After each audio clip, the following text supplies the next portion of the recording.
And we are now live, so we can play. Oh, a bit loud. There we go. Easy. Right, so yeah, the Hangout is now live. We're 5-2. Actually, no, we're a bit early. Oh, crap. But yes, do spread the word, everybody, and welcome along. Because this is, I do keep asking or mentioning this to the guys from the unofficial blog to just say, you know what, I think you should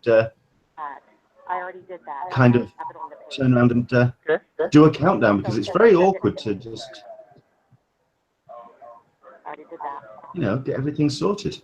And they just jump straight into it, and it all gets a bit, yeah, a bit awkward in terms of going live. Everyone misses their opening spiel. Although it's got to be said, the opening spiel to this week's show is going to be rather short because we've got so much to cram in. We are going to be talking Funko Fun Days, that announcement that came out last week. We're going to be talking about New York Comic-Con ticket sales. I'm certain Alyssa has some bits and pieces that she'll chime in about that.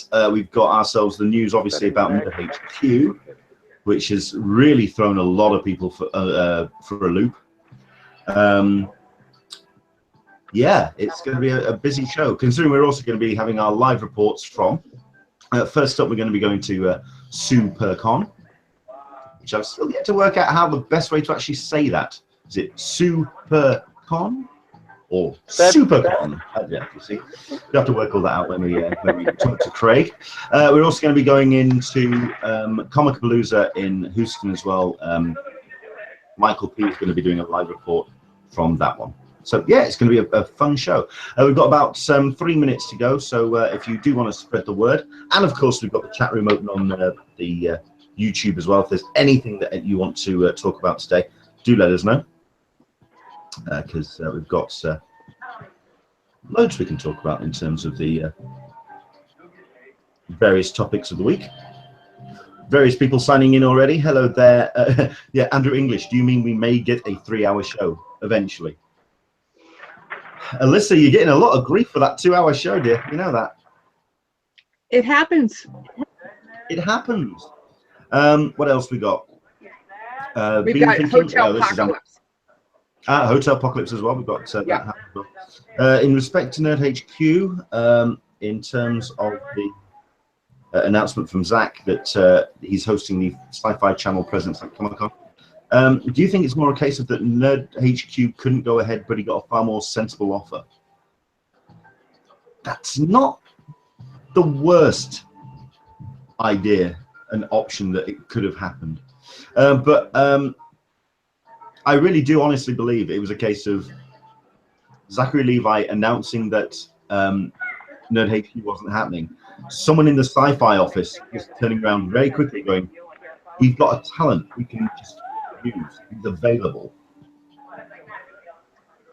I genuinely do. I mean, Andrew English is saying the same thing. He genuinely believes it's like a money problem. I think it literally is just a case of things are just so expensive to put on at Comic-Con. But we'll talk about this obviously as we get into the show a bit. Just over a minute to go, so once again, do spread the word. We've got a few people joining in as well. We've got Dan Berry on board. We've got ourselves Sarita P on board. Can you log into just the Hangout by itself? And just the Hangout by itself, not the Hangout. Michael Leventhal. 6 minutes, Leonard? I don't know what that means. Because we've got ourselves just under a minute to go. Like I say, the intro is going to be rather quick this this particular show because lots of. But as always, the Q&A is up and running. And if there's anything you want to talk about today. Hello, Andre White. Hello there. Welcome on. We may be having 1 or 2 special guests joining us as well. Ah, right, Michael, I know you. Yes, he's reminding me about something which I didn't have an alarm set for. So.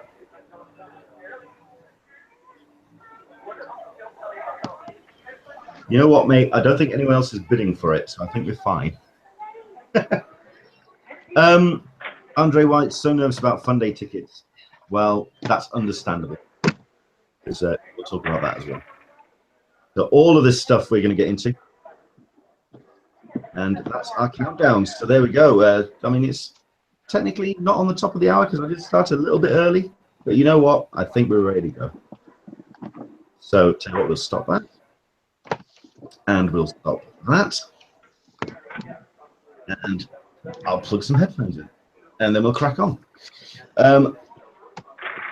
Talking Comic-Con, a cup of tea with an Englishman in San Diego. My name's Leonard Sultana. Each week we talk San Diego Comic-Con. We talk about various cons happening across the globe. And we also talk about the various things and pop culture bits and pieces that happen around such events. Right, we are 9 weeks and 3 days away from San Diego Comic-Con 2017. It is, all the news is now starting to roll through. Some big announcements this week, which we will get into. But very quickly, let's introduce my guests for today. We've got ourselves one on standby, which we'll get to in a second. But first, we have Alyssa Franks from the Friends of Comic-Con Forum. Hello, Alyssa, how are you? I'm well. It's been a week and a half. Hotel Apocalypse, Nerd HQ, NYCC tickets. Of course, they had to do tickets this week. Of course. Yeah. And of course, Funko Fun Days. But like you said, we'll get into all of that later on. Absolutely. But let's go to our guests because we've got a bit of time and some people to speak to. Beaming in from SiouxPerCon. Now, am I pronouncing this right? Is that the way that you say the name of the event? Do you take your time breaking it down, or is it SuperCon? Either way, hello, Leonard. Nice to talk to you. Hello, Alyssa. Great to be here. SuperCon is the play on the word of Sioux Falls. So the Sioux is a little bit of an emphasis on there, and then PerCon. Either way is fine. We're just excited to be here. There's about twice as many people here this year as last year. This is only the second year the con's been going. Sioux Falls, as I mentioned, is a pretty small city. Nice for us now. We don't have to drive 3 or 4 hours to get to the first or the closest con that we'd had to do before. My wife and I got in last night. They had a little bit of a activity, I guess, or called After Dark for the adults once the kids have gone home. So they had Nerd Idol, which was kind of fun. We listened to that a little bit and had a panel of judges scoring that. And then they had a group called the McAllister Brothers that were singing in duo, a little bit of a parody on some of the songs, used some of Taylor Swift's songs. Instead of "We're never getting back together again, we're never going back to leather again." A couple of fun things. And then they did end up with a disco last night with a DJ that went through till about 1 a.m. So quite a long day. And full bar in the lobby, which was kind of nice for the adults. We in the hotel, so the whole comic convention is in one hotel, so that's kind of nice. So is why we stayed over last night. Well, let's cover that. I mean, because it's at the it's at the Best Western Plus Ramoka hotel in Sioux Falls. So yeah, is it something that has taken over the entire hotel, or is it something that's just on one floor, or has it grown to the point where it really has just ballooned through the entire venue? Well, it's pretty much taken over most of the hotel. There are rooms upstairs where they're doing gaming. Last year when they started, it was pretty small, as I said, so they had some of the vendors down in the basement. This year they've got a much bigger vendor area. If we have time, we can take you through that and show you. It's probably doubled or maybe even tripled in size. And a lot of the amphitheaters, halls are used for breakout sessions. They did have some cosplay competition last night. They had a podcast last night. They had some films going on. There's some films going on today. There's some panels going on later today. So yes, it has taken over pretty much the whole hotel, which is great. Fantastic. I mean, I think certainly the appeal for this particular event, and like you say, it has grown substantially since last year, is the quality of guests that they've managed to attract this year, which is just absolutely amazing. I mean, you've got Ken F. Levin, who's on board. You've got Bill Willingham from Fables, and a personal favorite of mine, Otis Frampton, who I'm a huge fan of. So yeah, excellent stuff. When it comes to the guests, is that a primary draw for people, or is there lots of other activations around the course of the event? I think what we saw was the gaming, I think, is a big draw, because Fridays, the whole day is just gaming, and it looks like today they're still doing gaming. So we've heard people travel from 2 or 3 hours away just to come in for the gaming, so that's a big draw. What they try to do this year is leave the guests until Sunday, because Sunday is traditionally a quieter day. So I think having Bill Willingham here today and some of the other guests, that was a big draw. So today should be a big crowd, given that it is Mother's Day. Happy Mother's Day to everyone. So don't scare me like that. It's not Mother's Day here in the UK. We're wondering. I get what you mean, though. I get what you mean. One other thing to mention before we get Shane was hovering around. So we're just going to find him and bring him in. But one thing to mention: this is a non-profit Comic-Con, and they do have 2 main charities where all the proceeds go to. And I think that's the nice thing about this event, is that it's really family friendly.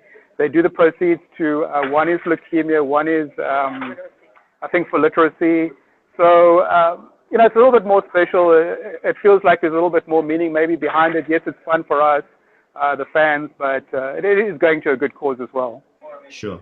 I mean, I quite like you say, it is a very much a family event. I mean, one thing that jumped out at me at the website, which is SiouxPerCon, that's SiouxPerCon.com, is their first guest artist that they signed for the event. It's Carter, who is 7 years old. He's a first grader, and he's been doing little creations called monster cards. I thought that was absolutely amazing.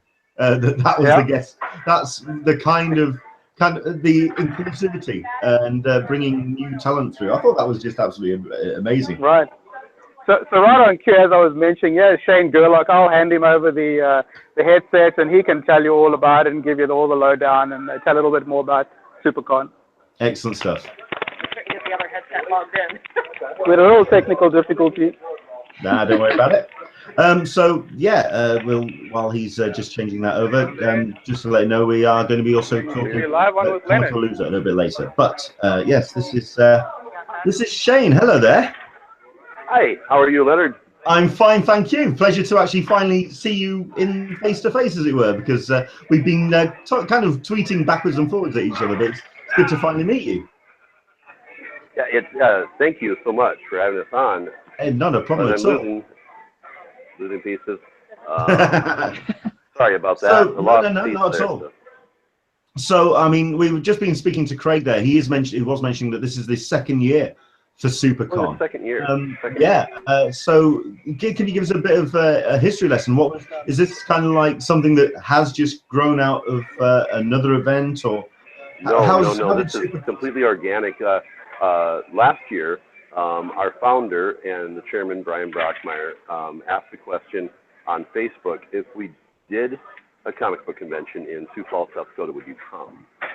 And then just on a wing and a prayer, we thought, let's try this. Why not? We printed out 500 lanyards last year, and 1,500 people showed up. Whoa. So obviously the answer was a resounding yes. We will come. And we learned a lot of things. We learned that talented people are too gracious, beautifully gracious. They give up their time. They waive appearance fees when you're a nonprofit like we are. We learned that Midwesterners do not ever sign up ahead of time for anything. We just show up and expect people to have room for us. We are the type of people who show up with our family of 14 at 6 p.m. at a steakhouse and go, "What do you mean you don't have room for us?" And they did the same here. So, and it is a big learning curve, but we feel like we're learning on our feet. This year, just yesterday, we ran about 1,100 people through the door just yesterday. So, wow, pretty impressive. Well, I mean, also in terms of the talent that you've got on board, that will obviously be a massive draw for the audience over the course of the weekend. I mean, who did you have last year, just to give us an idea of who you got in that first year? Sure. Last year, and I've mainly focused these first 2 years on Midwestern area artists. So last year I had Gordon Purcell, 30-year comic book veteran. I mean, the man's drawn everything. We had Eric Gapster, Sean E. Williams, who I met at FableCon, Bill Willingham's Fable-based convention. And our featured guest last year, Tom Wynn was here last year. And our featured guest last year was Mr. Phil Hester, which we were really, really happy about. You know, what a history Phil has. Unable to make it this year due to a family event, but he is already committed to SiouxPerCon 2018. He's going to Wow. come back next year. So. Well, I think that's the key to a successful convention when you're sort of like into your first couple of years of going. It's establishing that rapport and really making those relationships with artists, which is fantastic. So yeah. How did people like Bill Willingham and Otis Frampton get involved? Well, here's the thing, Leonard. I'm too stupid not to know to ask. I mean, honest to God, I don't know any better. People are like, how are you getting these people in Sioux Falls, South Dakota? And I'm like, why wouldn't they come? So honest to God, here's how I get them. I email them. I email and ask. What's the worst they could say? No? I mean, you know, I know what no is. Well, that's... Sorry about that. That's Michael just jumping in. Do apologize. Right. Okay. Carry on. So I reached out, and Sean and Tom wanted to come back right away, which was great. And then I just started asking around, and my dream guest was Bill. I'm a big fan of that. So I reached out to him via Facebook. He said, please contact my agent. Well, then it turns out his agent is Ken Levine, who does Hellboy, Preacher, Road to Perdition, has had his hand in, you know, every bit of comic book that there is. I mean, he's Quesada, Palomati, when they took over Marvel, he was their guy who got him that gig. So he's one of our guests. He said, sure, can I? So he talked about Bill, and he said, sure, can I come too? And can we bring editor of First Comics, Megan Sloan? By the way, Bill's got a brand new comic coming out called Mark's Killer. And would you mind if we debuted a cover at your convention? Fantastic. Absolutely fantastic. Yeah, so excellent. This is what you get by asking, Leonard. If I wouldn't have asked, they brought a 600 print limited edition of Mark's Killer, and I'm getting my hair is standing on end just talking about it because they volunteered this. Bill waived his appearance fee. Ken waived his appearance fee. The chairman and I, and I'm vice chairman, the chairman and I went up to FallCon in Minneapolis at the fairgrounds. And we asked permission if we could wear our paraphernalia. And last year, the Minnesota Comic Book Association sent our invite out to every one of their subscribers just out of goodness of their heart. Wow. So the more conventions that work, the better. Right? You know, I mean, absolutely. It shouldn't be competition. It should never be about competition. So we asked if we could come, and we met Otis Frampton there, and he was like, really, you want me to come? And this is what makes me laugh so much. Like, we're fanboying, and they're like, really, you'd like us to come? Yes, please come to our convention.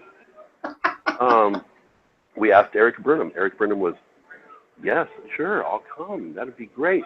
Elliot Rahal, you want to talk about a shining new star in comics.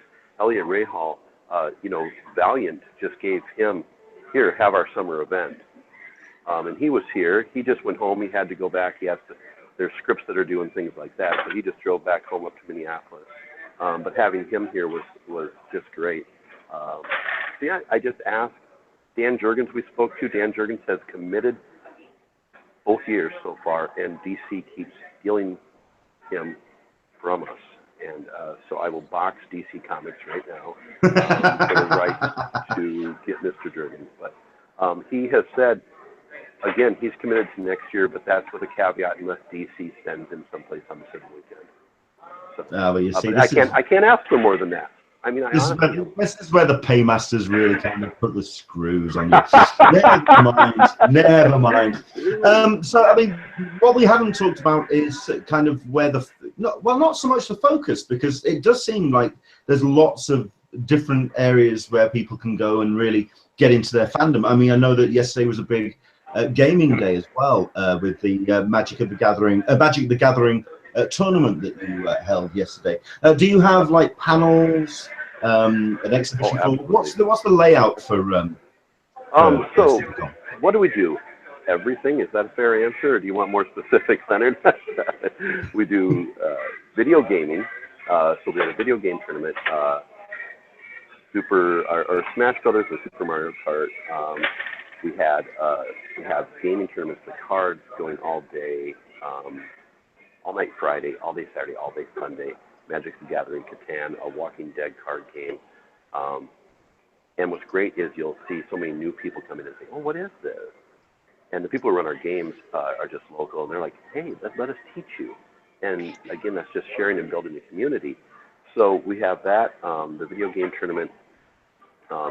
We had the cosplay tournament yesterday, which was insane. The amount of craftsmanship and skills that these people have. I've talked to a number of people organizing conventions, and when they first see their first cosplay tournament and they realize exactly how much effort they put into their creations, they do. Leonard, I didn't even have any idea. No, we were clueless.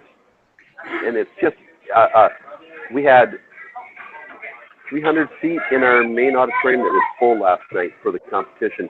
And then that went right into what we call Nerd Idol. So we all get to play a little Simon Cowell, and we have people in cosplay doing karaoke, which was fun. Yeah, and that's year 2 of that. We had what else did we have yesterday? The 501st Legion had a regiment here, which was wonderful. At opening ceremonies, they came in with the Imperial March with our founder, and he was almost in tears before he even hit the door. Just so pleased. Of course, we have vendors, Artist Alley. The panels, we allow the guests to talk about whatever they want to. So, Bill, what do you want to talk about? Well, we'll just see when I'm up there. Like, great, awesome. Fantastic. Yeah, and so it's the same with Ken. Tom Wynn did 2 yesterday. He did one on his art for DC Comics and his career. And then last night, Tom is also a very accomplished photographer. So last night he did a photography session. Eric Burnham talked about, working on licensed properties, like he does Ghostbusters, of course, and Teenage Mutant Ninja Turtles. And he's like, I have these great stories that I want to tell about these characters. And they go, yeah, no, that's not, but he says they give you a lot of room, and the editor will be yes, yes, yes, and the publisher will be yes, that's a great story, and then they'll go to the people who own the intellectual rights to the characters, and they'll be like, that's not how they act. And so he talked about those struggles, but he wasn't complaining. It was just that's what he talked about, and so yeah, we had cosplay. Well, yeah, I mean, someone's asking on the Q, because we've got the Q&A up and running on YouTube. And Andrew English is asking, is there pictures of the cosplay posted? Do you have your is on your Facebook page? Do you have on my any Facebook pictures up and running yet? Yeah, I do believe that they're live posting on. So if you go to www.SiouxPerCon.com. Hang on. So if you go there, that will have all of them eventually for the whole week. But Facebook and Twitter are the best ways to follow us to see as they happen live. So there should be on our Facebook page, either under the SiouxPerCon or the actual event page, SiouxPerCon 2017, the Sioux Empire Strikes Back. Either the event page or the Facebook page. Photos from cosplay should be there. Yeah. Okay. So another question I wanted to ask is, it's certainly, like you say, is the second year of the event. What's the kind of comics fandom like in Sioux Falls? Are you finding many people coming into the area for the event, or is it mostly locals kind of coming across the event for the first time? Yeah, that's a great question, Lynn. Thank you. We a lot of local, but we had Fargo, North Dakota, we had Montana registration, Minneapolis, St. Paul, Omaha, Lincoln, Nebraska, all over the state of South Dakota we've had come in. So, we're growing. We had vendors calling us from Ocon in Omaha saying, hey, we heard about your event, can we come? So we turned down 25 vendors this year because we don't have the space in our second year. So, yeah, it's growing. it is growing. I can imagine you're getting a fair few calls about next year as well. We're ready for next year. Yeah, we're ready. I'm already, and what was great,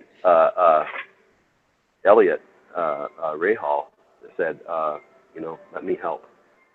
Last year, Phil Hester said, let me help. This year, Bill William, let me help. Let me turn you on to other talent.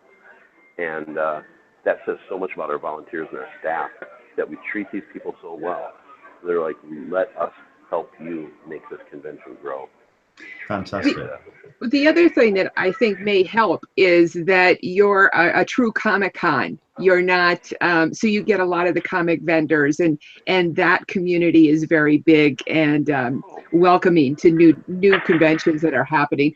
Unlike fan conventions like Wizard World and that those types of things. So that is really nice to see, especially in the middle part of the country. I think it really is an underserved area.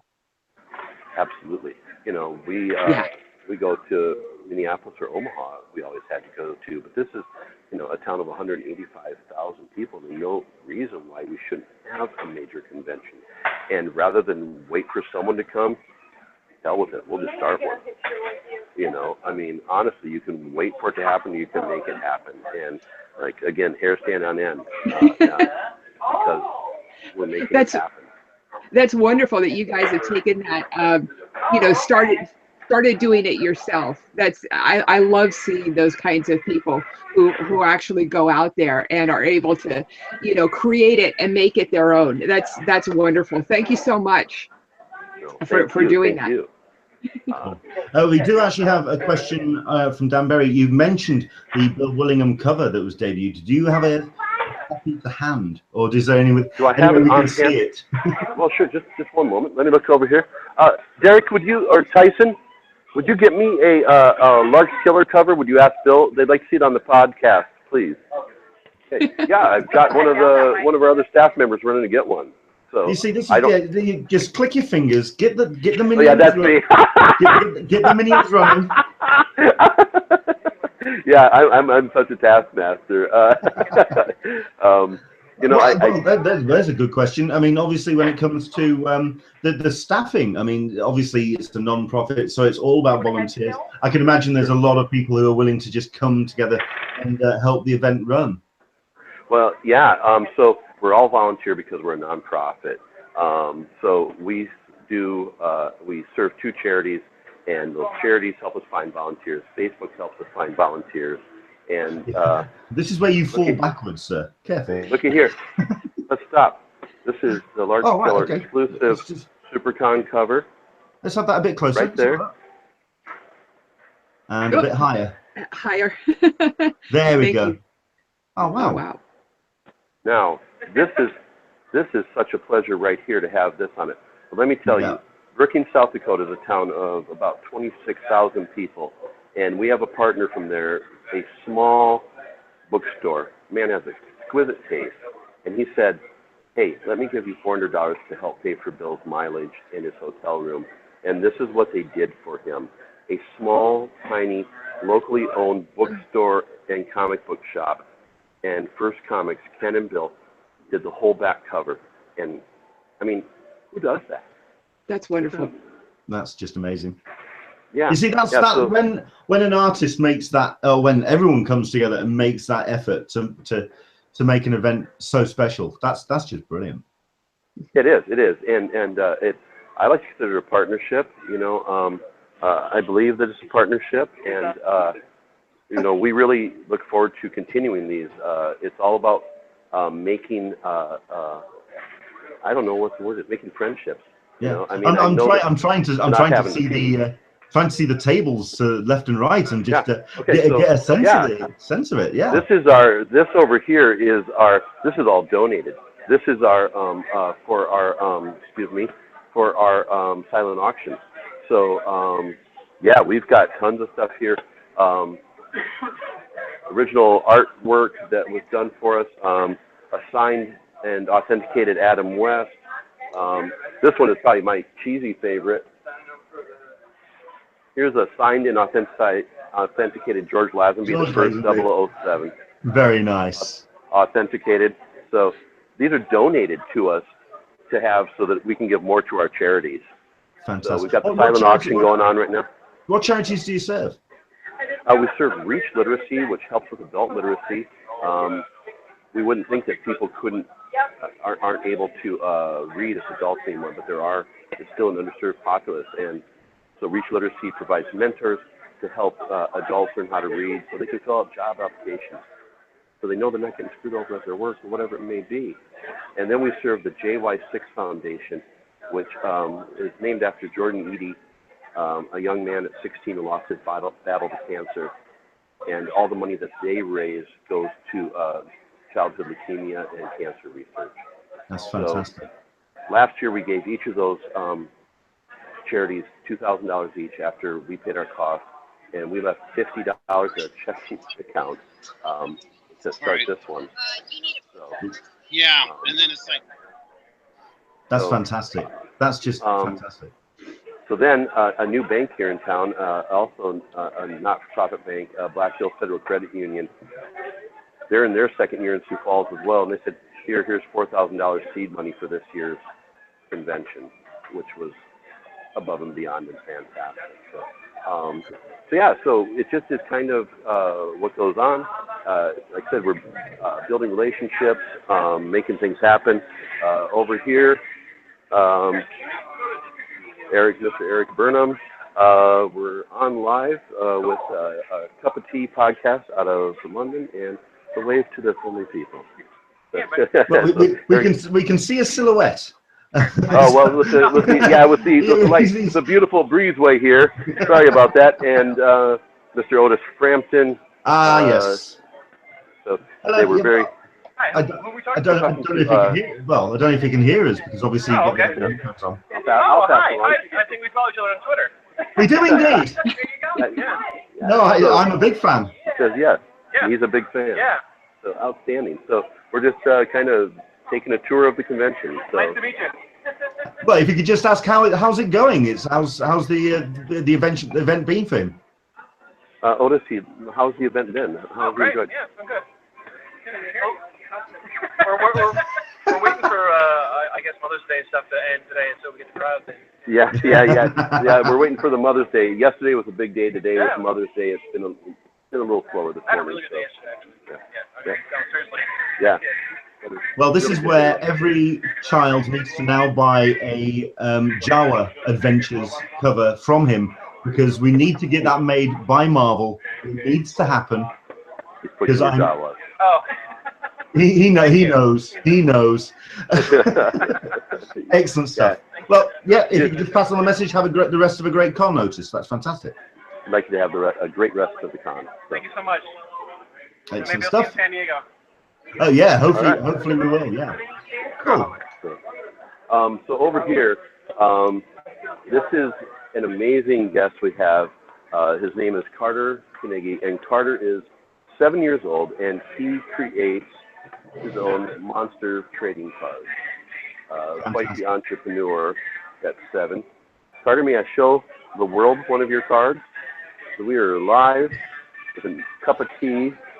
So there's one of his cards, one of his monster cards, if you can see that. So he makes these cards. And Carter, how has sales been? Have you had a good convention? He says yes. Very good. Yeah, he's going to be a typical 7-year-old and not say a great deal. I know this one. Yeah. I know where this is going. Yeah, right. He says you're going to be a typical 7-year-old and not say a word. So that's right. Thanks again, Carter.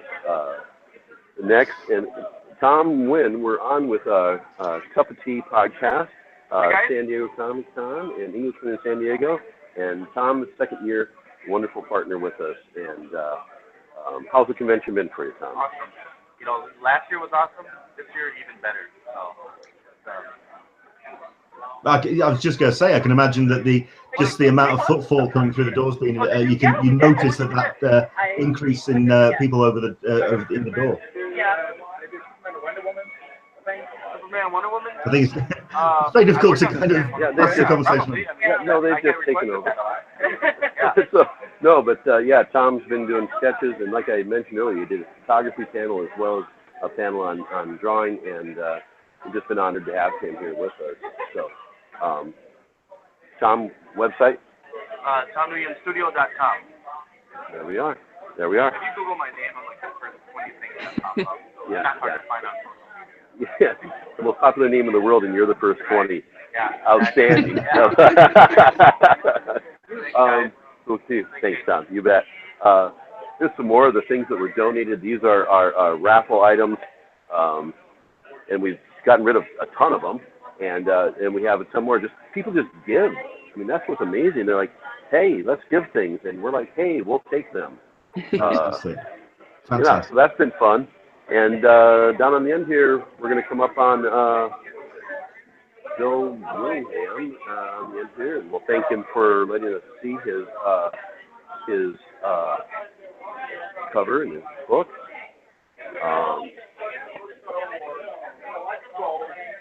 Thank you, guys. Bill, we're live with Englishman in San Diego Cup of Tea podcast. And I'm kind of passing along here. Let's say hi to the world, Bill. Hi to the world.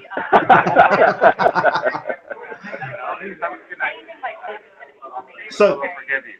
But, yeah, hello. How are you? fine, thank you. Yeah, if we could just ask a question of Bill. Certainly, how did he find out about the event? And yeah, how's he found Sioux Falls? How did you find out about the event? And how do you like Sioux Falls? I found out about the event because he's feeding the answer on camera. So, I found out about the event right off camera. And I find this fun. My first house was hard. I met the mayor. It's okay. I'm going to work a room. And, yeah, we're pretty sure he's funny or something. Okay. Okay. Yeah, absolutely. Let me hand over the headset here. Oh, okay.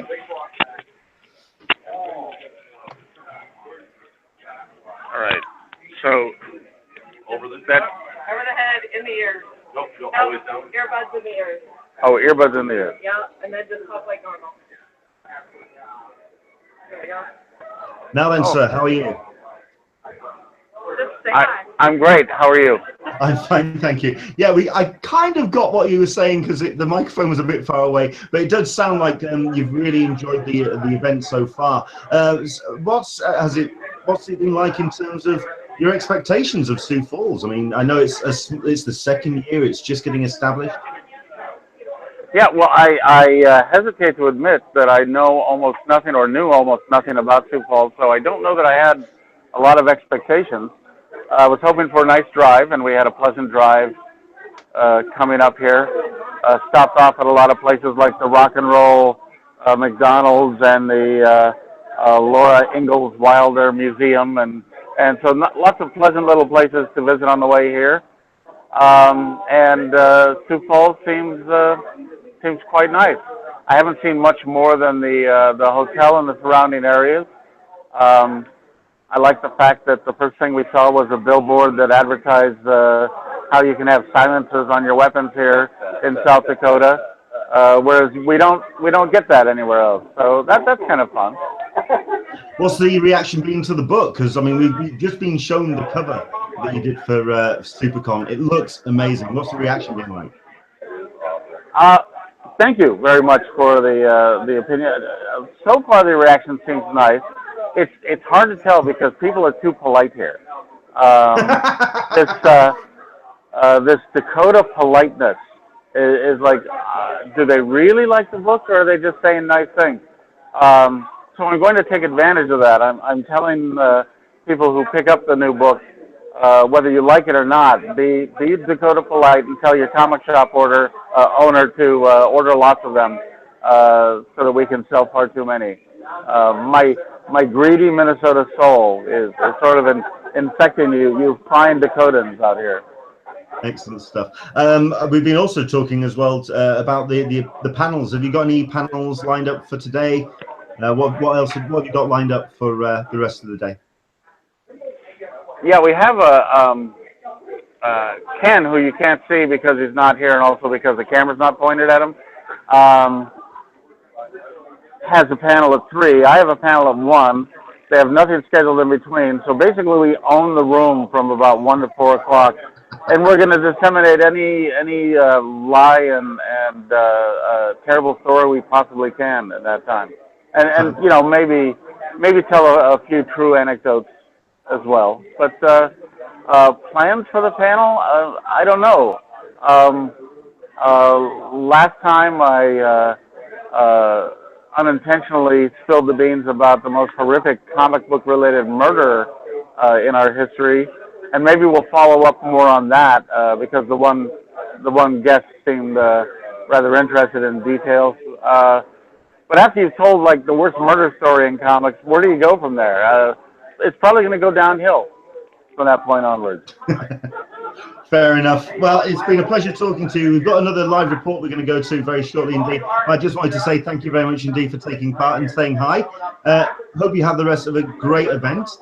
Certainly it sounds like something that you could be coming back to. Oh, yes.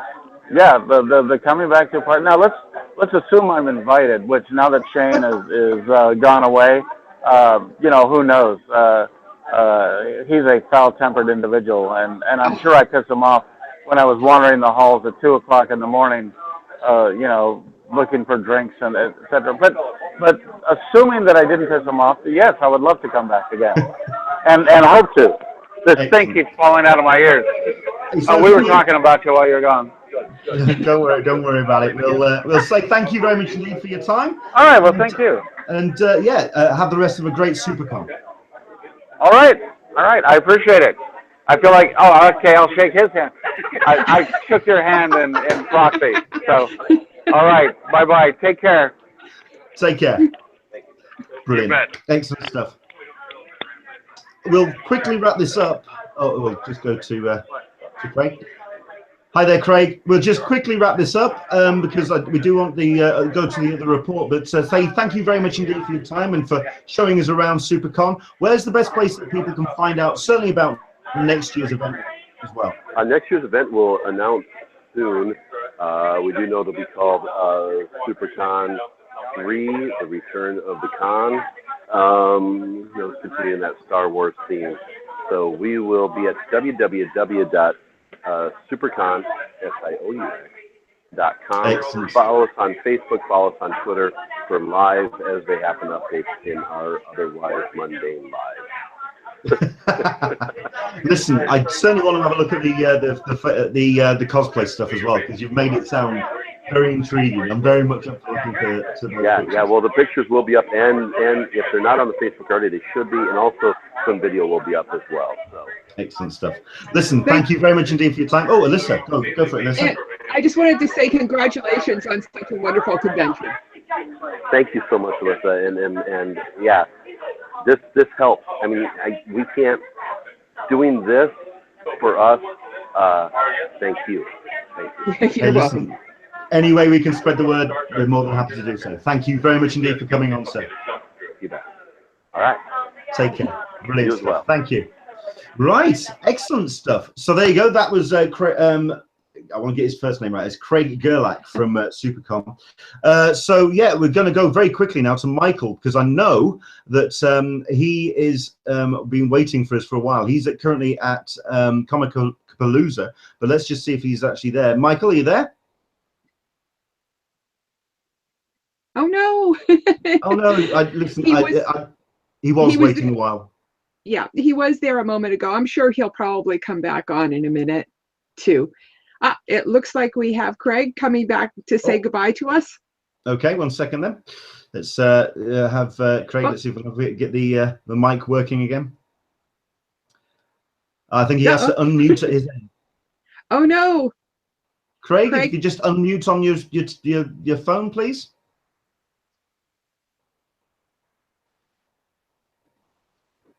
Oh no, I think I muted him, unfortunately, because we needed to save on the sound. But yeah, if you just go to your screen, Craig,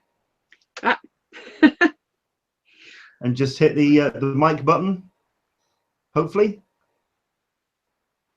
Well, while you're working with Craig and Michael from Comic-Palooza, I could talk a few minutes about New York tickets. They did have the general reg going on sale last Saturday for the New York tickets, and it seemed to go very well. As a matter of fact, I'm kind of thinking that they're going to be reopening up their member ID system. Oh, I think we've got Craig. We've got no camera now. So if people are thinking about going to New York Comic-Con, follow them on Twitter, and because I'm sure that they'll be broadcasting when they reopen up their member ID system. So, absolutely. Well, we'll quickly come back to that in a second. So Craig, I think please tell me he's pressing buttons now. And he's muted. And he's muted himself again. Oh well, we knew this was going to be the kind of thing. It does get a bit awkward. So yeah, I mean, I know that some Saturday Saturday tickets for New York Comic-Con have gone, and also 3-day kids tickets. Is that right? Saturday kids tickets have been sold out also. Yeah. Do we have an idea of numbers that are remaining? Do they give any of that indication out? Not that I know of at this point. Perhaps Sarita or Michael Loventhal, if they're still watching, can give us an idea. They do follow it very well. Hello, okay. Craig. Can you Hi, hear me? Craig. We did, yeah. We were just wrapping things up because we wanted to go over to Michael for our other report. But no, thank you very much indeed for bringing this to us. And yeah, it's our pleasure to spread the word about SuperCon. So yeah, what have you got planned for the rest of the day? Well, we're going to visit some more of the vendors. We're probably going to get some art. I got some art this morning, and I did sit in a little DeLorean, which was fantastic. I mean, a real treat. One that apparently Christopher Lloyd sat in as well. The detail inside is remarkable, the work they've done. Again, it's for charity. It's for the Michael J. Fox Foundation. So again, another good cause. They do travel all around the country. So we want to visit a couple of people still today, probably buy one or two more comics and, give some more support. But once again, thanks so much for the opportunity to be on. If you want to, we can just flick through and show you the... Unfortunately, we do have to kind of okay, no problem. go to the other report, unfortunately. Yeah, but okay. No, if you can, tell you what, any images or pictures you can take, share them with me on Twitter, and I'll make sure I'll reshare them to the followers, and yeah, we'll get the word out. All right. Well, thanks again, Leonard. I appreciate the opportunity. You have a great Sunday, great Mother's Day to everyone, and thanks again. Great, thank you very much indeed. Nice thanks, Alyssa. Yeah, bye. Thank you. Bye-bye. Take care. Bye. Excellent stuff. So there you go. That was Craig Lindes, and also it's his first name that's going to get me, but no, certainly a bit of a tour there of SuperCon. I'm going to quickly try again and see if he's there. Michael, are you there at all? The thing is, I know that Michael was waiting a little while. He kind of jumped in to the hangout a little bit early. We were going to try and get to him around past, purely because I do know that he's got an Expanse panel, and there's not a team of wild horses that could keep him away from that panel. There wasn't going to be a chance that he was ever going to be late for that. So, as a matter of fact, I am really looking forward to what he writes on that on our blog. So that's if you do like the Expanse and the sci-fi stuff, make sure you catch it probably later on this week. He usually turns things around really fast. Fair enough.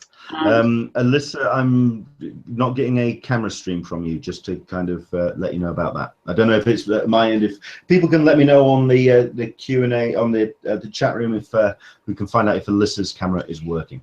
It seems to be broadcasting. So I'm seeing it on the YouTube. I follow it along. But well, okay. Let's very quickly go back to New York Comic-Con. People are talking, including, like you say, Michael Leventhal is watching, so we've got some idea of the sense of numbers that are going. Like I say, we did talk about Adult Saturday. They've gone. Kids Saturday have gone, and as far as I'm aware, on the website, I think it was Kids 3-Day has gone as well. The half of Friday has gone. No report yet on Thursday or Adult Sunday. Michael Eventhal is saying, well, they got rid of the 3- and 4-day passes, so they got what they wanted, which is the individual badge sales numbers, which is what I know that's what Repop were kind of aiming for, so they could get a definite sense of numbers through the door. We've got, I was actually quite surprised that tickets weren't selling out at this point. At the end of the day, it's a massive event. It does have the draw that many of the larger cons have, and I'm stunned that the sales haven't gone through as quick as they have. I think that they have done pretty much what they did last year in terms of sales. If I recall correctly, Thursday, Friday, and Sunday tickets were still available at the end of the Gen sale last year. So I think this is fairly normal. I expect them to reopen the member ID system, fan verification, they call it. So that, because I've seen a number of people who've said, I didn't realize that I needed to fan verify for my spouse, friend, etc. So I'm expecting that to reopen, and follow them on Twitter, and I expect we'll hear that. But they were incredibly good with tweeting the status of the ticket sales during the ticket amounts during the ticket sale. So I feel like they will keep us informed if they've got if Thursday's going to sell out, they'll let us know in plenty of time. Fair enough. So excellent stuff. Okay. Sarita P has said that they will be reopening fan verification. I'm guessing that'll be relatively soon. So we'll of course keep an eye on that on the old the tweets. So yeah, I mean, I'm very curious about New York Comic-Con, if anything, because we have submitted for a panel this year, so who knows, fingers crossed.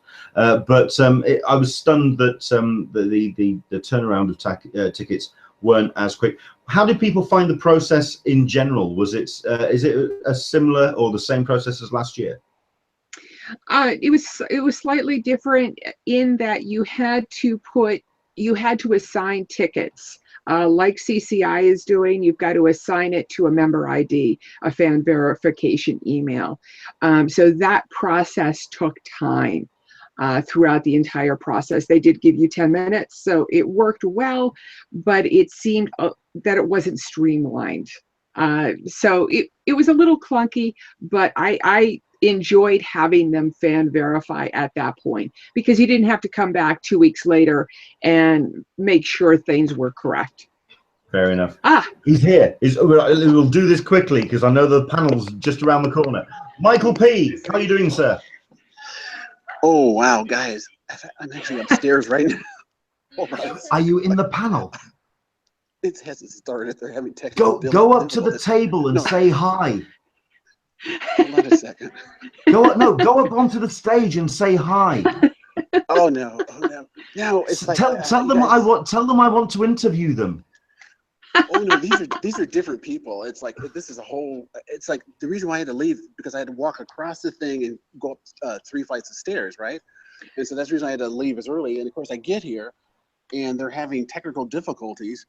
And so, of course, they haven't started. So, that's life in the big city, right? In that case, we'll make it very, very quick then. So, you are at Comic-Palooza in Houston. Is this your first time? Are you a return visit?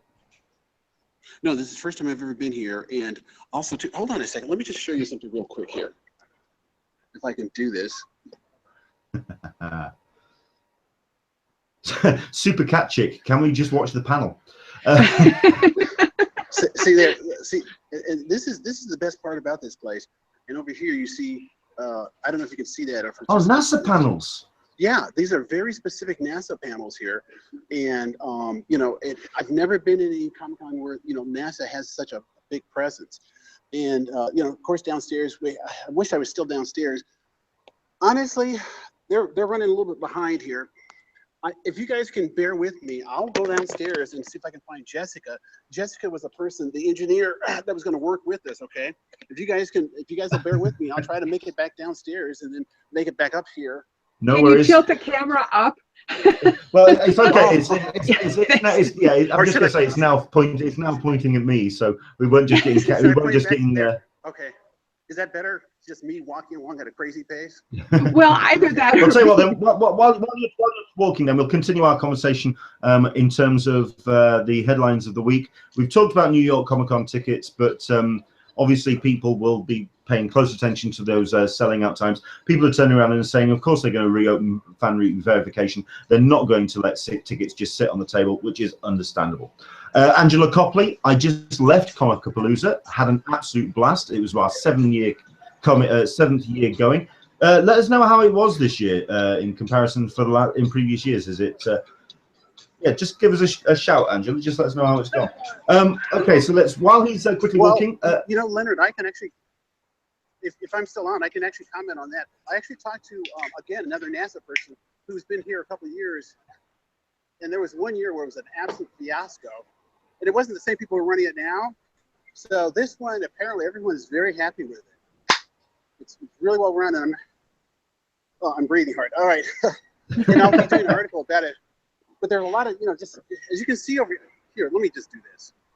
NASA does while you're getting situated, Mike. NASA does do a lot of conventions. They did Star Trek out in New York, so they have done conventions before, and I believe they really want to get people involved in the science of science fiction. So it's not surprising to me that you have them there. Well, I mean, I also remember they had a presence at New York Comic-Con as well.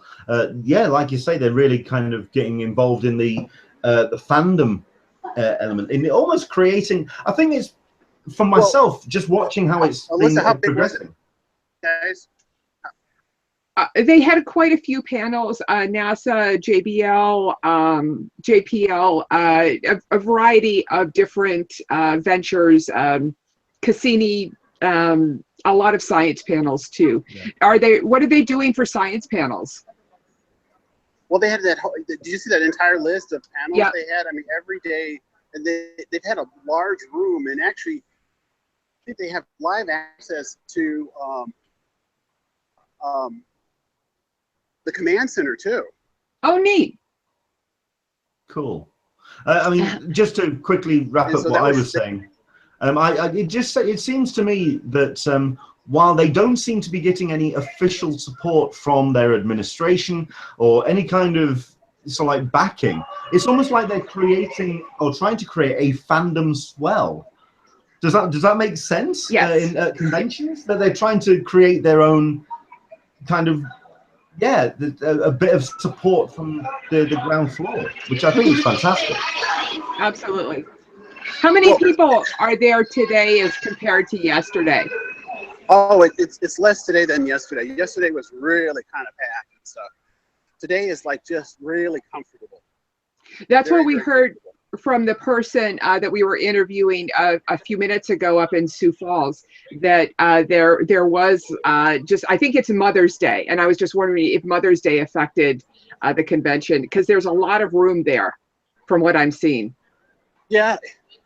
Oh, it is. It was very crowded yesterday, but if you take a look at this here,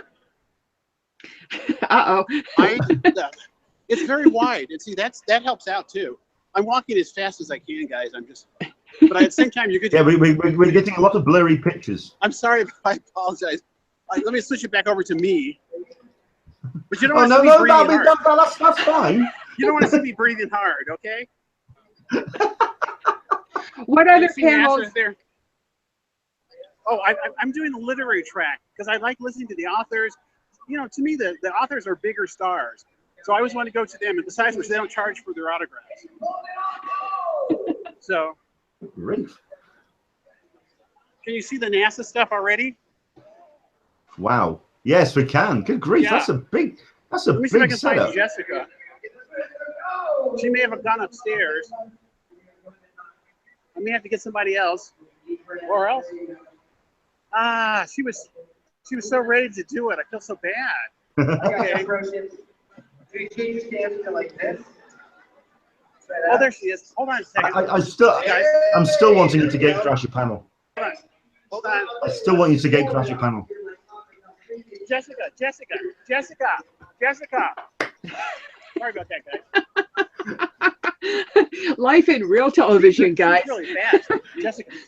We're gone. We're live. Oh.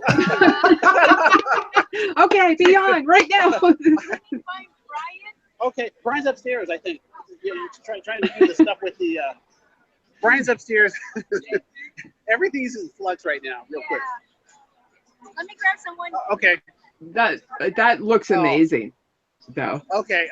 Should be back in just a second, guys, because obviously, you know. Well, I'll tell you what. Let's have a point the camera up a bit. Let's have a look at the activation. Let's actually have a look at what they brought. Oh, okay. Because we're seeing a lot of floor. So there we go. Oh, right. Okay. So we're seeing a lot of the hard tech. Leonard, I'm going to hand it over to Jessica. I will be the cameraman, and Jessica will be the. Yeah. We're going to do this real quick, and then I'm going to run back upstairs. Hi. Hi, Jessica. Hello. Yeah, let's actually look at Jessica then. Okay. There we go. Hi there. How are you? Just introduce yourself. So my name is Jessica Chen. I work at NASA Johnson Space Center as a federal contractor, and I majored in aerospace engineering. So first off, we're looking at Robonaut here. This is one of the prototypes built, and it's for display only. As you can see, he's a little punchy. So on the ISS, we only have the torso, head, and arms. We do have legs for it, but it's not been entirely installed on the International Space Station just yet. So we're going to walk over here, and let's go over here. Start out. There we go. I really am going to have a word with Michael about his camera work. Okay. We're getting there though. We're getting to see it. Currently we have people looking through the Google expedition. It's the inside of the International Space Station, and they are taking a tour of it at the moment. And we have. Yeah, we're struggling to hit Jessica. Right closer to your mouth. We're hearing a lot of panel noise and not Jessica. Yeah, the unfortunate part is we're right next to the 5-hour energy drink. Oh, God. So let's head back.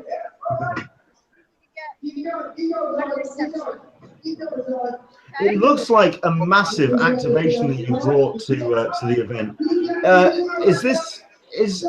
We were talking previously about how NASA seems to be really developing a fandom at Comic-Cons. Is that an intentional thing? I say everyone is a fan, and we just like showing up here because we are all nerds, and all of us love these conventions. I mean, we got fans of Star Trek, Star Wars, you name it, we're fans of it. So it's not just science fiction. I mean, we're all inspired by George R.R. Martin, anime, everything. So. Fantastic. Is this something that's going to be happening at a lot of conventions? Can you see? Because I know that you've appeared at New York Comic-Con. You've obviously got this event happening here at Houston. Can we see this perhaps at various other cons across the country? I would say so. I cannot guarantee it, but any major city that has a NASA center, we will probably be at the convention. We're trying to, because we like actually spreading our word, and we also like educating people on everything NASA.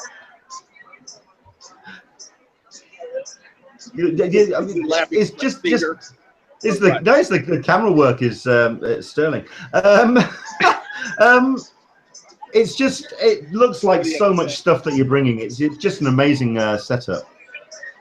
Oh yeah, definitely. The inflatables, they're the best things on earth here because they rise up high and everybody can see us and be like, hey, we're here. We're awesome. Come see us. Everything that we do is free and for the public. And I guess everyone loves free things. So especially the VR thing that we're doing with Google expeditions inside the space station. That's completely free. And we're trying to get as many people on a tour of the ISS virtually as possible. Fantastic. Our astronaut selection is huge. Brilliant. And very Well, difficult to get into. Thank you very much indeed for giving your time. Alyssa, do you have any questions? I do not. I think it's because it really does look like something I'd really want to see in person, because it just looks like a lot of fun and a lot of activations happening that you've done. I also like the amount of content you're bringing in terms of panels. It really does look like there's just this real desire to connect with the fandoms, like you say, at conventions. I think really works really well. Yeah, it's a treat for for those who work at NASA as well. I mean, we love it when, and who knows, Excellent. we might be expanding Cool. all over. Cool. Where can people find out about where you could be going or where NASA could be going at future events? Is there a certain part of the website perhaps where people can go, rather than just the core NASA site? Is there a page direct, or does... Well, there is a page for students and teachers. It's through the main NASA website, www.nasa.gov. And there are links along the side panels and on top of the bars where you can find for students, for teachers, for media. Excellent stuff. Thank you so much indeed for your time, Jessica. I really appreciate it. All right, thank you very much. Thank you. So if we can get back to Michael, because then I just to have a talk about the event. Yeah. Appreciate that. Really appreciate that. Yeah. This is where he now puts the camera on the floor or something. I don't know. Uh-oh. Are you going to get to the experience council? I'm going to try to go. I'm running now. Okay, guys. I'm sorry. Gotta go. Okay. Yeah. Fair enough. Okay. I just wanted to try and just get one sentence then. Your take on Comicapalooza. I think it's look, it's what a smaller Comic-Con should be, because it has unique flavor of NASA more than any other con that I've been to. I know NASA has a presence at these other places, but they have a really substantial presence here. And I think every Comic-Con should always have that unique flavor that's just unique to that particular area. That's just my thought. Excellent stuff. I know you've got the Expanse panel, so I'll let you get off to that and enjoy the rest of your weekend. I know it was a rather short report there, but thank you so much indeed for that. Really appreciate it, Michael. It was good exercise. Oh my word. All right. I'll talk to you guys later. Okay. Bye-bye. Take care, and we'll see you soon. Take care. Wow. Okay. And relax. Good Lord. Okay. Lots of stuff. I mean, obviously, we didn't really get a sense of the size of the building, what other things were going on. But Michael did his best to bring what he brought. And thank you very much indeed. Thanks to Jessica from NASA for joining us as well. So, yeah, it looks like a lot of fun, though. I mean, people have been talking, I understand, on the various groups that it seems a bit quiet on their website about what they actually do in terms of the actual events. So there seems to be a little bit more about that, and lots and lots of panels, lots of variety. And this is Angela Copley now. She's been for 7 years now. Some complained about the lack of huge names. She doesn't particularly care about that, but I can understand why that would be something that would dissuade some people nowadays. I think maybe have we been spoiled by some of these headliners that go to conventions, I think, perhaps? Well, I think that a lot of conventions have tried to capture the fan cons, the Wizard Worlds, the larger star type of thing. I think that they've attempted to bring those into the traditional Comic-Con, and I think that we've kind of gotten a little bit spoiled. So one could, a Comic-Con can be everything to everybody, and I think what Michael brought up there was that every convention needs its own little flair, its own niche, and both of the conventions that we've interviewed today have done that. and they've done it well. Yeah, and really successfully. Yeah, absolutely. Yeah. I mean, I liked how SuperCon very much looked like it was just taking over a hotel. So it was just a corridor in a hotel, nice and wide. So you got all the attractions down the side. But that just makes it so much more accessible for fans. I think that was a really nice touch. That was fantastic. I'd like to find out more about Comicpalooza because I've heard a lot about it. It just seems to be something that hasn't really connected, if you know what I mean. I'd like to find out more about it. And Andrew Dickinson, yes, they have Chuck Norris. Oh, well, okay. Well, what else do you need? I mean, I seem to remember putting the list together for the actual attractions. And I mean, you're saying there that lack of huge names. I thought there was some quite considerable names on the listings. Anthony Mackie? Yeah, exactly. So, yeah, very curious about that. But, yeah, well, I mean, let's just very quickly, if I can just go to screen share to this, and yeah. Yes, I've got me the international conventions calendar, which is up and running on an Englishman in San Diego.com. And oh, is that the UK one? Oh, no, it's not. So it looks like a lot of fun in terms of what events are actually happening in terms of Comicpalooza. Here we go. So I've got this, and we've also got the guest list on here as well. I mean, yeah, Chuck Norris, Mike Coulter, Finn Jones, John Bernthal, Guardians of the Galaxy's Pom Klementieff, Jessica Henwick. I mean, you've got a reasonable talent list there. Mary McDonnell, Candice Patton. Yeah, I'm just wondering where maybe we really have been spoilt for names when those don't count as big names. Who knows? But there we go. Excellent stuff. While we're on the website, I'll very quickly go to I think the big story of the week then was, of course, the announcement from Zach Levi, which was regarding that Nerd HQ would not be returning to San Diego in 2017. Plenty of people, understandably, very upset about this because it is the largest, or certainly the most appealing, of the offsites taking place at San Diego Comic-Con. It was a very difficult video to watch, which he announced yesterday. He clearly has tried and every single effort. I'm just wondering if I actually play this, I think I'll probably get told off by YouTube. So I won't do that. Everybody's seen that.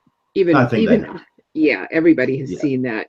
But yes, it was very sad. And the interesting thing, to my mind, was the announcement the next day that he was going to be fronting for the Sci-Fi Channel. Yeah, I thought that was interesting for me purely because of I was surprised that the Sci-Fi Channel were actually going to be coming back because while it was an event that attracted a bit of attention, certainly within the confined sci-fi fandom, on a wider scale, I don't think it made as much of an impact. Very much like the Entertainment Weekly offsite, that didn't quite connect, maybe because of where it was situated, how it was presented. It did seem very kind of localized, but I think certainly with the fandom that Zach Levi will bring over from Nerd HQ, that will just, I mean, it's a gift for sci-fi. Well, I think they pursued him. I mean, they'd be silly if they didn't, and their marketing people are good. Yes. You know, they've done very well in getting him. I think the interesting thing is one of the things that fascinates me is that Nerd HQ had a lease or must have had a contract for the Children's Museum space. So what's going to happen to that contract? Because you've got to think, if Sci-Fi Channel had pursued Zachary, and that was the reason why he backed out of Nerd HQ, because you can't get a deal done like this in 12 hours. So if he backed out of Nerd HQ to take the opportunity with the Sci-Fi Channel, then he's got to have a clause in place to get out from underneath the Children's museum contract. Do you follow what I'm saying? Yeah, I think you can turn that around as quickly as you can when you've got a talent pool, which Zach Levi can bring. I guarantee the video, when the video went live, they just gave him the call, and I can imagine the first question that Zachary Levi put to them was, "Can you pay for the deposit for the children's hospital? Can you get us out of the contract? Will my contract with you allow me to pay that off?" Because I really do think, I mean, I was actually going to be writing a post tomorrow about the various reasons why Nerd HQ may not have been happening this year, and I do think it's all down to financial constraints. At the end of the day, I can imagine there's been a couple of sponsors that have looked at the small amount of numbers that are going through the door. At the end of the day, it was a very small and intimate activation. I guarantee they just were looking at the numbers and thinking, where's our return? Where's our, where's our money, basically? Where's our money going? Especially when it is a charity event. That was always the altruistic efforts by Zachary Levi. And I guarantee that there was it only would have taken just one pulling of the plug and the dominoes would have fallen. At the end of the day, don't forget, we are talking only 3-4 years ago when he was actually doing a crowdfunding campaign to get the event working. I don't think he'll ever want to do that again, especially with the heat that he got for that. I think it's just a case of Nerd HQ has always had its back against the wall. Does that make sense? It's always felt it does, just one stick out of the whole thing, and the dominoes will fall. The thing is that they were only charging, what was it, $22 a ticket? $20, yeah, $22, okay, $20 a ticket. Yeah, so there was a revenue stream there if they wanted to make it. Okay, but so I'm not thinking that it was more in the money side of it, but more of Zachary wanted to do something different. Yeah, I think he wanted his cake. Wanted his cake and eat it. He wanted to have something which he could give back to the fans. He wanted something that he could present as this altruistic event, but then get somebody else to pay for it. And at the end of the day, that never quite works, because someone that at the end of the day wants a bigger slice of the cake to take home with them when they're but they could have, if it was a financial issue, then they could have charged $30 a ticket. Everybody would still go. This is where this is the old thing, that they could have gone to a bigger venue where they had 300, right, 400, but then that would have lost the intimates. Well, but I think that they could have charged, to be honest with you, they probably could have charged $40 a ticket and doubled their money, even in that I've only been once. Yeah, I've only been once. I only went last year. It was my first time at Nerd HQ, and I went to the Joss Whedon panel. And yeah, we're talking a 40, 50, 60, whatever. Even if it was just, I think even if it was a core price, and then whatever you wanted to put on top, like an auction kind of thing, and then a donation. The amount of money that they would have been able to raise to keep the event going and to give to Operation Smile. I just think that and I've thought this for a number of years, pretty much ever since the event actually started. I just think it's just pure naivety as a business on the in the way of Nerd HQ and the Nerd Machine. That's just my opinion of it. It just feels naive, but that's, I don't know. At the end of the day, let's look at the reality of what's happened. At the end of the day, he will be at Sci-Fi for 2017. Right, but I think that he is donating and volunteering much in the same. He was donating and volunteering much in the same way as CCI does, as a nonprofit, as giving back to the community. And so I think that you can't call that naive. You can call that being a generous spirit. And oh, absolutely. No, that's what I've said is taking nothing away from Zach Levi or Nerd HQ. At the end of the day, I mean, it's like Andrew Dickinson says, the $22, all of it was going to Operation Smile. None of it, all of it was going to the charity. You've got to put this stuff on. You've got to pay for the venue. You've got to pay for your to decorate the place. You've got to put the money in. You've got to find it from somewhere. You can't just do it altruistically. It can't happen. Not today. So that's what, when you talked about, you had tweeted out earlier, and I was a little confused by what you meant. The battle between commercial pressures versus fan altruism. That's what you're talking about? Yeah, okay. Pretty much. At the end of the day, there's a receipt, and it has to be picked up by somebody. And at the end of the day, if somebody who has been paying for dinner for a couple of years suddenly thinks that they're not getting their slice of the cake, they're not going to pay for dinner anymore. And I think that's what's happened. I just generally think that's what's happened. You've got to, I'm massively curious. You've got to think that the Children's Museum was a huge cost to rent that place out. Been extortionate. It's directly opposite the convention center. It's a prime position. It's a prime location. Yeah, that will not have been cheap. So I'm wondering, I am really interested to see what happens to that space. Sure. I would love to see what happens to that space. I'm also interested to see what happens next year, because he did say that he wanted to bring Nerd HQ back. He's also said that he wants to do Nerd HQ relevant stuff at this event. So let's see what happens. But at the end of the day, we've got, like I say, 9 weeks to go. So let's see what Sci-Fi announced, and let's see what Nerd HQ. Super Cat Chick, maybe I'm clinging to false hope, but still hoping for some conversations panels in a capacity outside of Nerd HQ. Where?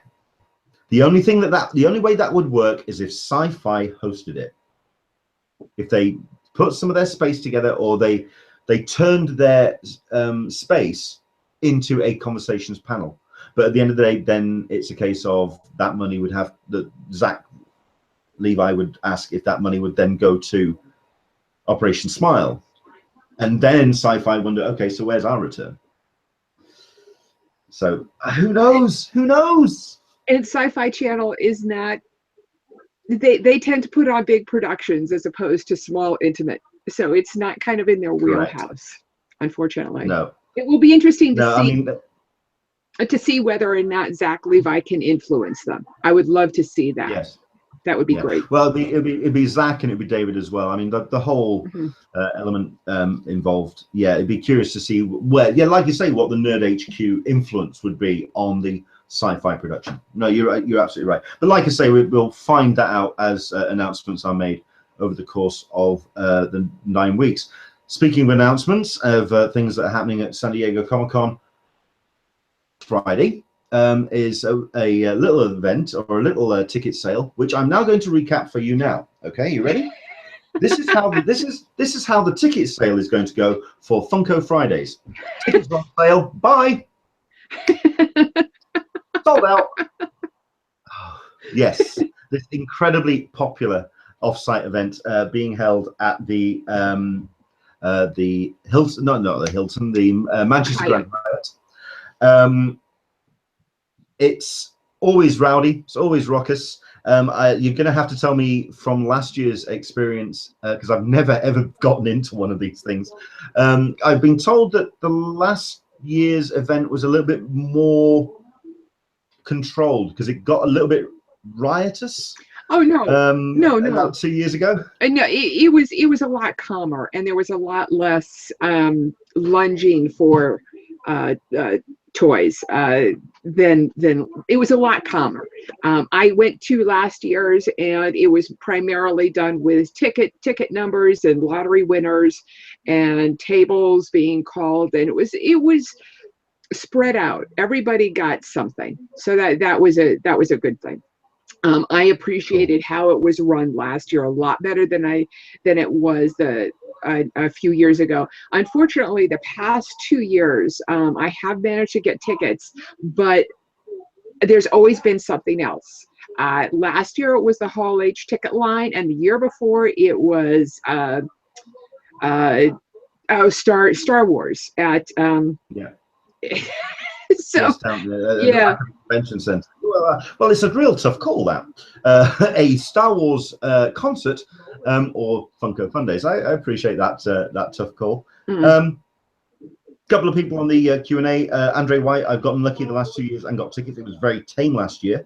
2 years ago, it was off the hook. I'd like you to determine what that means, because I've been hearing people diving for pops being thrown at tables and stuff, and it's gotten a bit rock and roll. That was before. That was not last year. Yeah.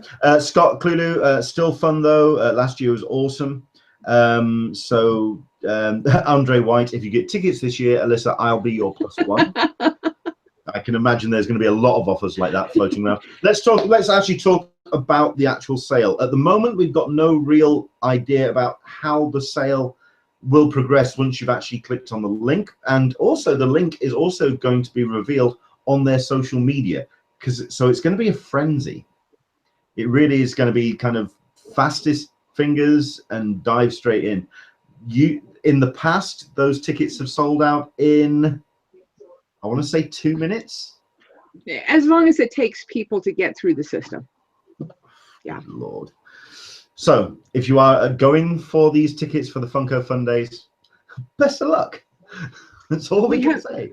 I mean, I believe we have every reason to think that it's going to happen in the same way it happened last year. I forget who hosted the ticket sales, but it should. There's no indication to think that it's going to be anything different. I think you can even do it through an app, so on your phone.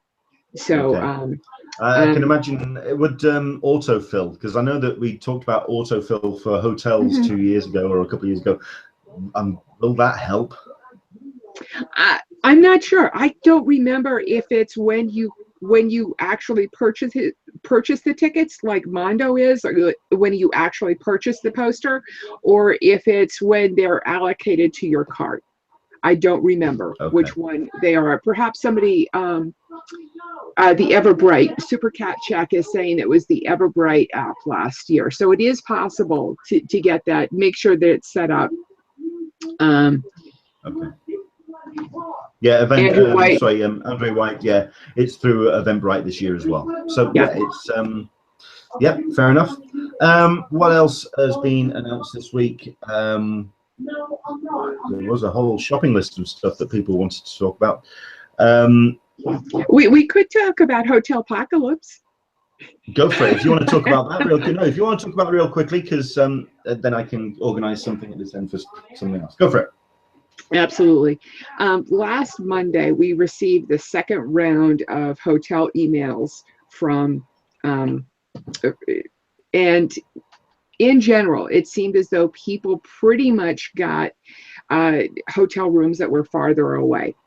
Unfortunately, there were some shuffling around, and there were some places available in Little Italy and the like, but it really, they rarely were people getting the downtown links for places like the Bayfront or the MMR, MMM, or in the immediate Gaslamp. One point that somebody brought up, Michael L., I believe, brought up earlier, is that when people say downtown hotels, in reality, what they're talking about is the big six. Yeah. The Hyatt, MMM, Bayfront, Hard Rock. Those, they're talking about those hotels. Yeah. They're not talking about the Andes and some of Solamar or the Residence Inn. So when somebody gets the Residence Inn, for example, which is in reality a block and a half away from the Hard Rock, they're disappointed because they're not in a downtown hotel, which I think is not, I don't think I'm not particularly fond of that. Regardless, we have, on Friday, we got a bunch of emails also were sent out, which were notifying people about the wait list, which we'll be getting wait list emails on Monday. Yeah. These are for the people who didn't get placed in any of the downtown hotels, and hopefully we'll get some positive results from that. Unfortunately, I think the way they've done it this year with having the 3 rounds of emails, I think the wait list people are not going to be as happy and No. won't get downtown hotels. Personally, Personally, well, we kind of saw a sense of that with the like you say, the 2 rounds of emails, the 2. It was a case of everyone. It's dragging out this anticipation about what is actually happening in terms of their hotels rooms. right. Yeah. The wait list happens tomorrow. It's like a number of people have said, there are still rooms available, but they are further afield.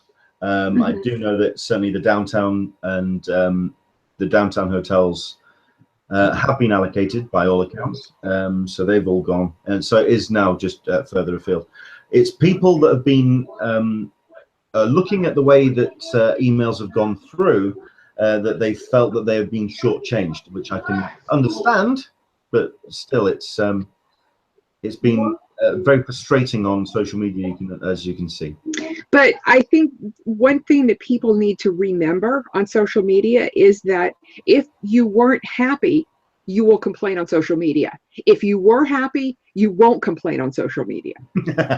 Nobody's going to complain that they got one of the top 6 hotels. They're, they'll say one thing, but that will be it. So the complaints are always the things that rise to the surface. In my opinion, I think personally that this has gone remarkably smoothly. And I really like doing the 3 separate releases of information. That way you can allocate hotel rooms to the downtown for downtown hotel rooms in the first round, and whatever people don't take, you can allocate it in the second round. That makes complete sense to me. And it spreads out the complaints and the questions for the customer service agents over those 3 weeks, as opposed to all piling on at once. I think the main concern has been just the way that the rooms have been allocated once they've actually gone through. I think, and for myself, I do actually agree with Kerry Dixon from the blog on this one, that there needs to be a sense of transparency, and to do that, you need to add the randomization somewhere else in the chain. I totally agree that the randomization to get into the waiting room should have happened either once the forms have gone in, further down the actual the timeline. I think the randomization needs to be added there, but I can understand why people are frustrated. But yeah, I appreciate what you mean in terms of the feedback that people have given. So no, I'd be curious to see how the wait list goes, and whether people will be satisfied with the rooms that they do manage to get. So, well, I think it seems as though that the problem, if you get in at 101.2 seconds, you feel as though that you should get a better room that somebody got in at 101.5 seconds. And sometimes perhaps that can't be done. That can't be allocated like the way you would like to. So. Sure. No, I appreciate that. Okay. So we'll obviously be paying close attention to the waitlist emails going out tomorrow. If you are still waiting on word for a room, all we can say is best of luck. Do get in contact with us. Let us know what your situation has been, what your experience has been. Drop us a line out on Twitter, Englishman SDCC, and of course, Friends of CCI on Twitter. Do let us know how it's progressed for you, and let us know what happens tomorrow with the waitlist if you are taking part. Let's see what else. Andre White saying Hotel Apocalypse this year was awful. Just thinks it's all just random.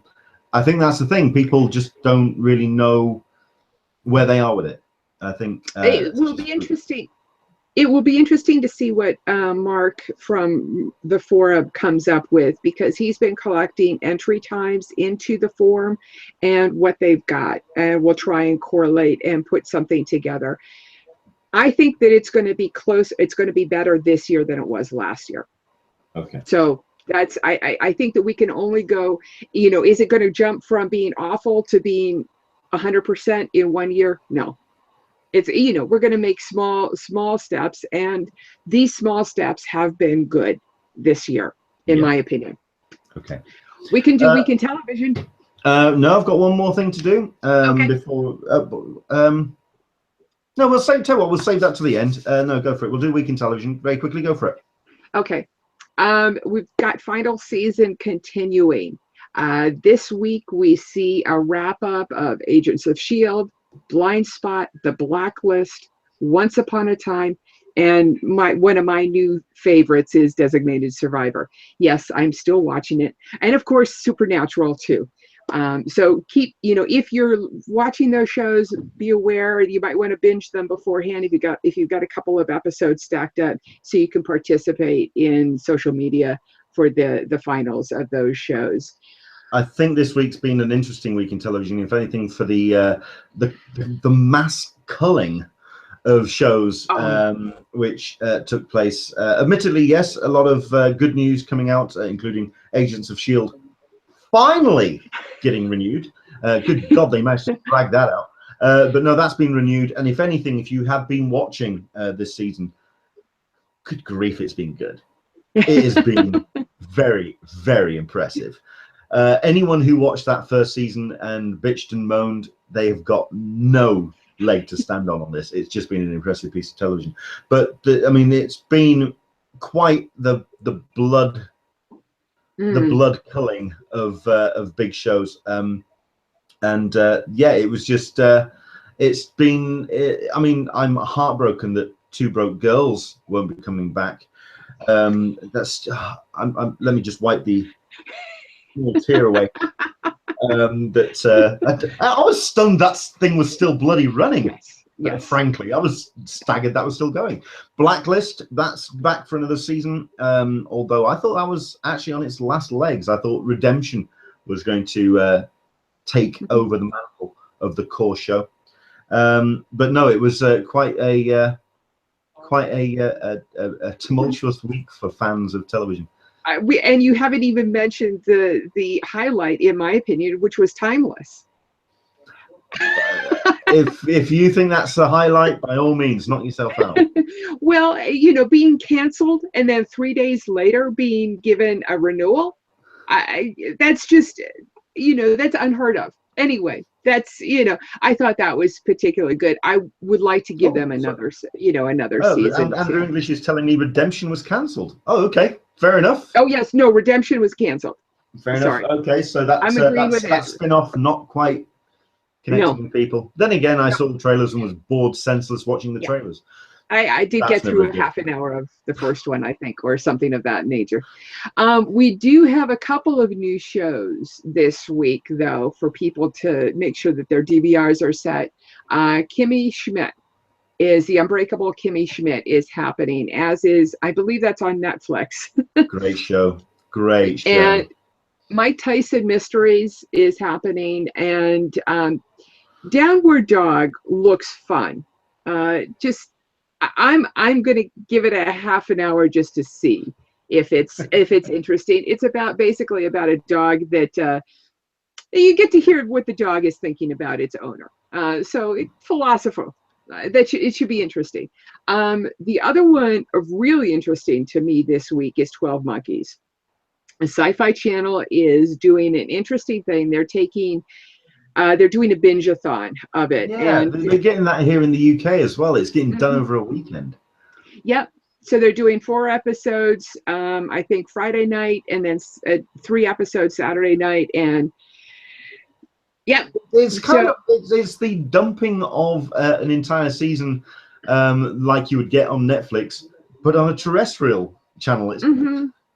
That's one way of doing it. Yeah, well, everybody's got DVRs these days, so everybody's going to record it and binge it over the course of the next week. So I think that we're going to be getting feedback of it, and we'll see how it works for Sci-Fi Channel. I think there was a couple of other channels that tried to do this. TNT tried to do it with a couple of shows. Didn't didn't really work out that well, in my opinion, but we'll see. Regardless. Well, I mean, the announcement from Sci-Fi about how they're rebranding and reshaping the channel for fandoms and for genre television, I think it's encouraging. Who knows, that might just mean that we will not be getting any more Sharknadoes anytime soon. But who knows? Well, 12 Monkeys, after Battlestar Galactica, 12 Monkeys was really the first show that was back into science fiction put on by the Sci-Fi Channel. So, you know, that followed quickly by Dark Matter and Killjoys and, you know, a couple of other shows that... Well, I mean, they've also commissioned 3 series that are based off major sci-fi novels. I think there's the Heinlein in there. I think there's some big stuff that they're doing over at Sci-Fi. So no, but remember, they changed the channel. Well, you know, I don't have a problem with that, taking historic, you know, in classical science fiction and bringing it to television. But I remember Riverworld. And yes, exactly. And you know, I remember some of these things. So we'll see, and hopefully it will work. And I certainly love what they're doing with 12 Monkeys and Expanse and Dark Matter and Killjoys. So hopefully we'll be getting more of that. Regardless, season 4, Sci-Fi Channel has renewed 12 Monkeys for season 4. So regardless of how season 3 works for 12 Monkeys this upcoming weekend, we're still going to get to wrap up the season next year. And it is one of the most challenging time travel shows on television. So if people like that, go for it. That's if you don't like challenge in your time travel, well, you should have been watching Time After Time, which was time travel light. Yes. Yeah, fair enough. So I think so long as we get sustained fandoms and genre television over a number of episodes, 12, 14, 16, whatever, their full extended runs, so long as I think what they're going to try and avoid is try and create event television. Childhood's End just didn't work as an event television piece, although I quite liked it as an adaptation of the book, but who knows. Andrew Dickinson, the only new project announced was the development of George R.R. Martin's Night Flyers, a night sci-fi horror novella he wrote in 1980, which was actually adapted into a movie in 1987. Yes, and it was crap. It was awful. I'm certain there's a couple of others actually, Andrew. There's definitely there's 3 books I'm aware of that they've lined up. The problem with Childhood's End is they picked a novel that was really rooted in that time period, and it didn't have the breadth to be adapted to the 2020, in my opinion. And I love Clark. And absolutely, he's a master. However, it relied on that final twist at the end that everybody expects these days. True. Okay. Now we'll go along with that. Okay. Let's have a look. Oh, here we go. All the other series and upfronts, Sci-Fi announced Brave New World and Stranger in a Strange Land. Those were the other 2, man. Oh, and a Purge television series. Oh, excuse me. We've got a Purge television series. It's called Fox News. We don't need one. Politics. Okay, we'll leave it there. Politics. I quite like this from Andrew Dickinson. Brave New World, Hyperion, The Purge, and Stranger in a Strange Land, which to me are all Iron Maiden tracks. Nice. I like that one. Okay, that's cool. Right, so let's wrap things up. Thank you very much indeed to everybody who's jumped in on the Q&A. Thank you very much indeed to everyone who joined us on the guests. Hope you enjoyed our very quick looks around SuperCon and Comicapalooza. We will do our best to have a word with Michael P. and improve his camera skills for the next time he's on. Who knows? Yes, thank you very much indeed to everyone taking part today. Alyssa, thank you very much indeed for joining us. Where can people find you online? You're not going to announce this? What? You're not going to announce it? I thought you were going to make this big announcement today. I am making a big announcement, but I'm doing the wrap-up first. Come on. Okay. At Friends of CCI is my Twitter handle, and friendsofcc.com for everything else, blog and forum. Okay. Andre White, are we expecting exclusives to be announced this week? Yes.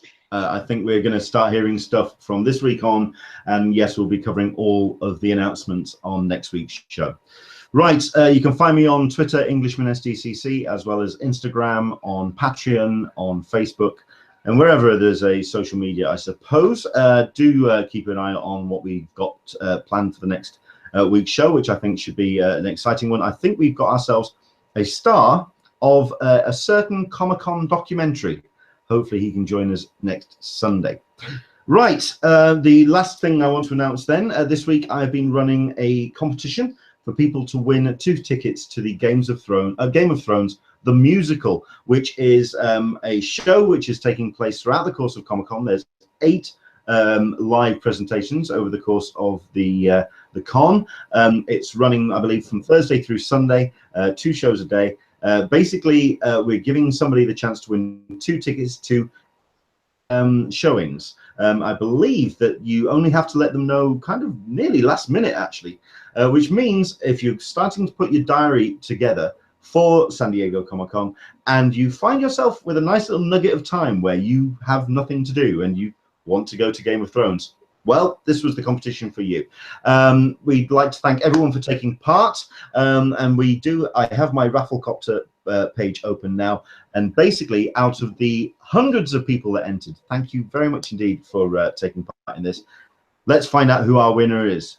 With the twirl of the magic finger, he hits go, adding a random winner. It is doing its little deciding thing. Right, congratulations to Yan Ning, who entered and sent it in as he followed me on Twitter, and for that, thank you very much indeed. Congratulations, you are a winner. We'll get in contact with you over the course of the next couple of hours or so. But yes, Yang Ning, I believe coming to Comic-Con from Malaysia. So yes, a true international attendee coming in. Congratulations, you are our winner, and yes, enjoy your presentation of Game of Thrones the musical, which looks a lot of fun. We do have another competition which is going to be running in the next couple of weeks of a slightly bigger nature, which I'm looking forward to announcing. It's musical again, but we're taking it up a notch, but we'll announce that in the next couple of weeks. Thank you very much indeed for taking part today. Hopefully we'll see you again for next week's show. It's going to be a lot of fun. Like I say, I think we've got a special guest which you're really going to enjoy, a star of the Comic-Con A Fan's Hope film, who's going to be joining us to talk about his experience on that and what's happened in the years past. Do take care. Hopefully we'll see you next Sunday, and from myself, Leonard, and from Melissa, we'll see you soon. Take care, everybody. Bye-bye.